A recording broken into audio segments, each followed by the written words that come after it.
Tu te souviens des contes de notre enfance? Il était une fois une petite fille de village qu'on appelait le petit chaperon rouge. Elle ne s'est pas méfiée du grand méchant loup et elle est morte dévorée avec sa grand-mère.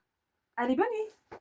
Autrefois, le conte était une tradition orale qui servait à instruire. Comme il n'y avait pas d'école obligatoire ni d'éducation sexuelle, on racontait des histoires avec des doubles sens plus ou moins cachés.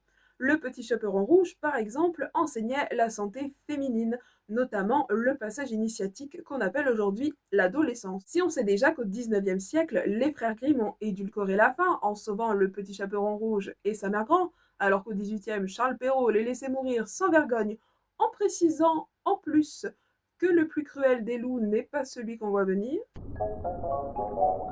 Dis-toi que Charles Perrault a beaucoup édulcoré les versions régionales dont il s'est inspiré. Attention, c'est encore pire que ce que tu pourrais t'imaginer.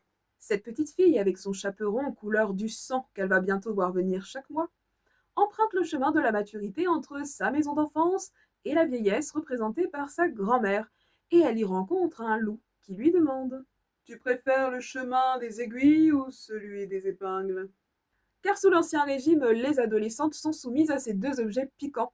L'aiguille leur sert à travailler l'ouvrage, l'une des seules activités qui leur est proposée, et les épingles à confectionner leur trousseau, soit leurs futurs vêtements de femme mariée. Le loup lui donne donc le choix entre travailler et devenir une femme. Et le petit chaperon rouge va choisir les aiguilles, donc de travailler.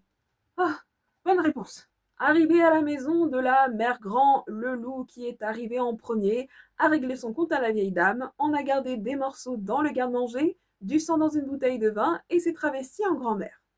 Il fait manger et boire la petite fille qui, par cette consommation cannibale de ce qui faisait de sa mère grand une femme, poursuit son chemin initiatique.